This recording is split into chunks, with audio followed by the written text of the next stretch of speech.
चलिए, तो इसके पूर्व हमने ज्ञान योग के विषय में देखा था, स्ट्रीम्स ऑफ योगा में। नेक्स्ट आज हम देखने वाले हैं भक्ति योग के विषय में।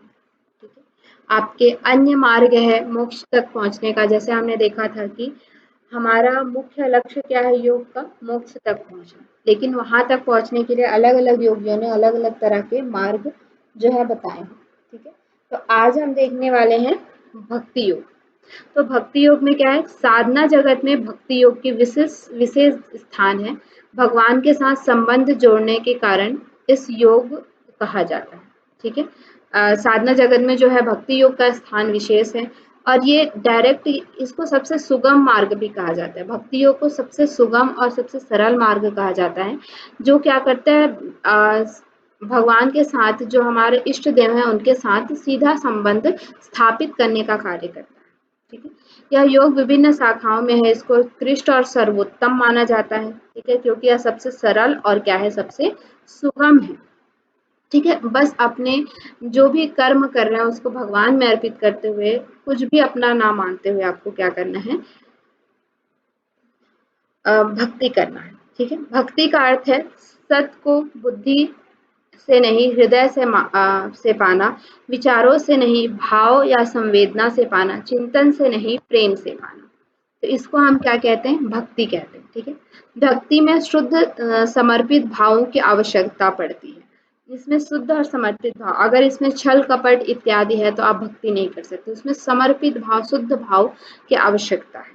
ठीक है, फिर भक्ति का अर्थ है, भक्ति शब्द जो है संस्कृत के भज सेवायाम धातु के में किन प्रत्यय लगाकर बनता है, जिसका अर्थ है सेवा, पूजा, उपासना और संगतिकरण।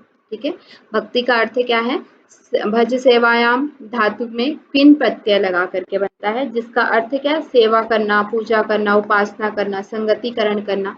ये आपका क्या है, भक्ति का अर्थ है।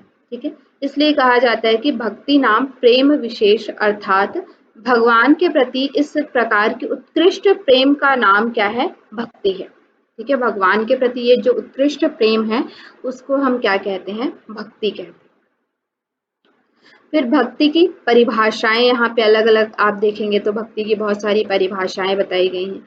जिससे श्रीमद् भगवद गीता में श्री कृष्ण ने स्वयं ज्ञान योग और कर्म योग की अपेक्षा भक्ति योग को क्या माना है, ज्यादा महत्व दिया, अत्यंत महत्व दिया, उसे ज्यादा विशेष कहा है। ज्ञान योग और कर्म योग से भक्ति योग को ज्यादा विशेष कहा है। ठीक है, जिसमें आपका पहले इसमें परिभाषा में आता है, शांडिल्य ऋषि के अनुसार उन्होंने कहा है कि अमर आत्मरति की अविरोधी विषय में अनुराग होना ही क्या है, भक्ति है। मतलब कि आत्मरति के अविरोधी विषय में, मतलब कि आत्मरति क्या है, आत्मा के अविरोधी विषय, यानी कि जिसमें विरोध ना हो, जिसमें किसी भी प्रकार का मतलब कन्फ्लिक्ट ना हो, एक तरह से द्वंद्व ना हो, उस तरह की जो विषय में अनुराग होता है उसे हम क्या कहते हैं, भक्ति कहते हैं। ठीक है, देवर्षि नारद के अनुसार आप अपने सब कर्मों को भगवान में अर्पण करना और भगवान का थोड़ा सा भी विस्मरण होने में परम व्याकुल होना ही क्या होता है, भक्ति होता है। ठीक है, अभी अपने अपने जो भी कर्म आप कर रहे हो उन सभी कर्मों को क्या करना है, भगवान में अर्पित कर देना है। और जब आपको थोड़ा सा भी अगर आप भगवान को स्मरण करते हैं, यानी कि भूल जाते हैं, तो उस समय आपके अंदर एक व्याकुलता उत्पन्न हो जाए, मतलब निरंतर भगवान का स्मरण रखना, निरंतर ईश्वर का स्मरण रखना ही क्या होता है, भक्ति होता है। ठीक है, भक्ति में आपको कुछ क्षणों के लिए भी अगर आप से भगवान का विस्मरण होता है, भगवान को भूल जाते हैं, तो आप उस समय क्या हो जाए, व्याकुल हो जाए। ऐसी अवस्था जब आपके अंदर आ जाती है तो इसको हम क्या कहते हैं, भक्ति कहते हैं। ठीक है, फिर भक्ति के प्रकार भक्त के प्रकार यहाँ पे बताए गए हैं गीता के। ये वाला पूछा भी गया था इस बार, भक्त के प्रकार का वर्णन कहाँ पे किया गया है। ठीक है, तो आपका भक्त के प्रकार का वर्णन क्या है, 7/16, मतलब कि 7वें अध्याय के 16वां जो श्लोक है उसमें किया गया है, चतुर्विधा भजन्ते मां जना सुकृतो अर्जुना आर्थ जिज्ञासु अर्थार्थी ज्ञानी च भरतवर्षभ। ठीक है, इस तरह से यहाँ पे भक्त के 4 बताए हैं, आर्थ, अर्थार्थी, जिज्ञासु और ज्ञानी। तो आर्त हम किसे कहते हैं, अगर उनको कोई कष्ट इत्यादि है, तो हम कष्ट जब हमें होता है तो हम क्या करते हैं, भगवान को याद करते हैं कि हे भगवान हमें इस कष्ट से दूर निकालिए। तो जब आप कोई कष्ट या पीड़ा में हैं, उस समय जब आप भगवान को याद कर रहे हैं, तो उसे हम क्या कहते हैं, आर्त भक्त कहते हैं। ठीक है। अर्थार्थी भक्त किसे कहते हैं, जब आपको कोई चीज चाहिए, मतलब कि धन इत्यादि, ऐश्वर्य इत्यादि चाहिए, तब आप ईश्वर की पूजा करते हैं, आराधना करते हैं, मंत्र जप इत्यादि करते हैं, तो उससे हम क्या कहते हैं, अर्थार्थी भक्त कहते हैं। जिज्ञासु यानी कि ज्ञान की इच्छा रखने वाला, या ज्ञान को जानने के लिए अगर हम कोई ऐसा कोई भक्त है, तो उसको हम क्या कहेंगे, जिज्ञासु भक्त कहेंगे। ठीक है। और क्या होता है, ज्ञानी यानी कि वो स्वयं ज्ञानी है, सब चीज जानता है, फिर भी हम भक्त ईश्वर की भक्ति कर रहा है, तो उसे क्या कहते हैं, ज्ञानी भक्त कहते हैं। ठीक है। और ज्ञानी भक्त को गीता में सर्वश्रेष्ठ बताया गया कि सब चीज जानते हुए भी जो ईश्वर की भक्ति करता है, उसे हम क्या कहते हैं, ज्ञानी भक्त कहते हैं, और वही क्या है, सर्वश्रेष्ठ भक्त है। ठीक है। ज्ञानी भक्त को सर्वश्रेष्ठ कहा गया है, पूछा जाता है ये। वैसे ये गीता का भी प्रश्न है कि सर्वश्रेष्ठ भक्त किसे कहा गया है, तो ज्ञानी भक्त जो है उनको सर्वश्रेष्ठ कहा जाता है। फिर भक्ति के यहाँ पे प्रकार बताए गए हैं, तो भक्ति के कई प्रकार होते हैं। भक्तिमस्तु द्विविधा प्रोक्ता, परा अपरोति संगीता। ठीक है। भक्ति के दो भेद हैं, कौन कौन से, परा भक्ति और अपरा भक्ति। अपरा भक्ति को गौड़ी भक्ति कहा जाता है, जिसमें वैधि और रागात्मिका भक्ति आती है। तो बेसिकली हमारा दो होता है, परा भक्ति और अपरा भक्ति। तो सबसे पहले क्या होता है, अपरा भक्ति। अपरा भक्ति को हम देखते हैं। अपरा यानी कि आरंभिक अभ्यासी को अपरा भक्ति या गौड़ी भक्ति का सहारा लेना पड़ता है, जिसमें ईश्वर के महान सर्वशक्तिमान स्वरूप जो है उनके अभ्यास करना, उनमें निर्मल चेतना का चिंतन करना करने में समर्थ नहीं होते, इसलिए ईश्वर की प्रतिमा का सहारा लेते हैं। ठीक है। उनके सर्वशक्तिमान जो निराकार रूप है, उनका वो स्मरण नहीं कर पाते हैं, उनको वो उन पे अपना मन नहीं लगा पाते, इसलिए उनकी प्रतिमा का वो क्या करते हैं, पहले सहारा लेते हैं कि कृष्ण भगवान की प्रतिमा ली, उनमें अपना पूरा सर्वस्व निछावर किया। तो प्रतिमा मनुष्य कर भी हो सकता है, या प्रतिमा मनुष्य भी हो सकता है। ठीक है। मनुष्य का भी हो सकता है, जैसे कि कोई गुरु आपके हैं, तो वो भी ये एक प्रतिमा के रूप में। ठीक है। फिर गौड़ी भक्ति यानी कि जो आपकी अपरा भक्ति है, जो एक जिसमें आप प्रतिमा का सहारा लेते हैं, वो दो तरह की होती है, वैधि और रागात्मिका। ठीक है।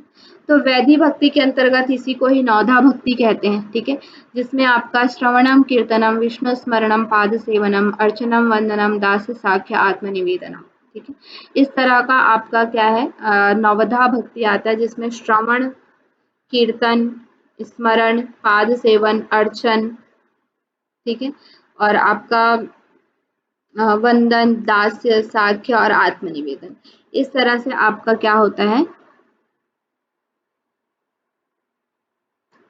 इस तरह से आपका जो है इसमें 9 चीजें आती हैं, जिसमें श्रवण करके, ठीक है, सुन किसी को हम सुनते हैं, जैसे कि अभी भी हम कोई गुरु को सुनते हैं, तो हमें उनके प्रति क्या हो जाती है, भक्ति हो जाती है, उनके प्रति श्रद्धा हो जाती है।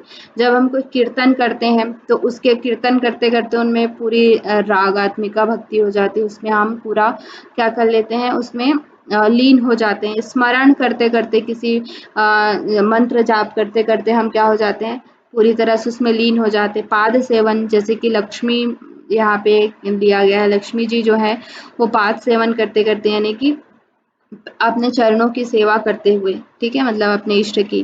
फिर अर्चन करते हुए, यानी कि अर्चना यानी कि पूजा अर्चना करते करते, फिर वंदन करते हुए, ठीक है, दासते यानी कि दास बन करके हम भक्ति करते हैं, साखी यानी कि सखा बन के हम भक्ति करते हैं। ठीक है। उसके बाद आत्मनिवेदन यानी कि पूरी तरह से अपने आप को न्यक्षावर कर देते हैं। तो इस तरह से यहाँ पे नौधा भक्ति का वर्णन किया गया है।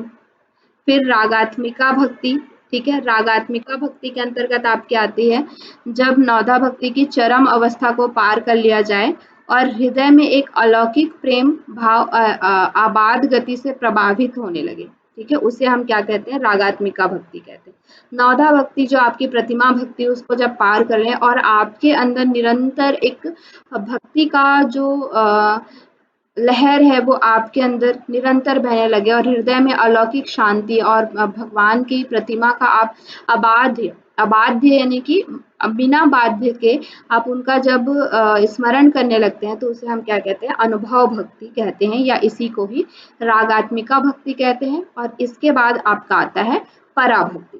ठीक है, पराभक्ति के अंतर्गत फिर गौड़ी भक्ति होती है जिस और अपरा भक्ति की उच्च अवस्था, जिसमें भक्ति भगवान के विराट रूप को इस पूरे जगत में देखा और सभी को अपने अनुरूप देखता है। ठीक है, आत्मवत् सर्वभूतेषु की भावना उनके अंदर आ जाती है।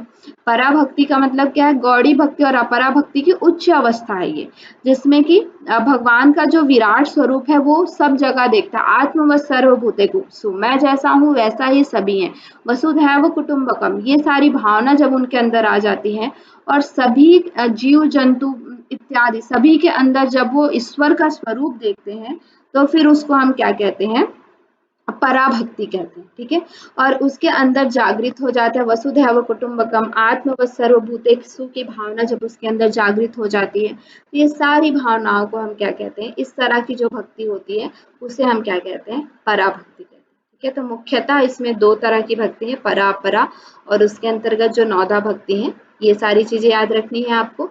और आपको याद रखना है कि भक्त कितने प्रकार के हैं, भक्ति कितने प्रकार के हैं, भक्ति का अर्थ क्या है, ये सारी चीजें आपको याद में रखने की आवश्यकता है। ठीक है, तो आज की क्लास हम लोग यहीं पे एंड करते हैं।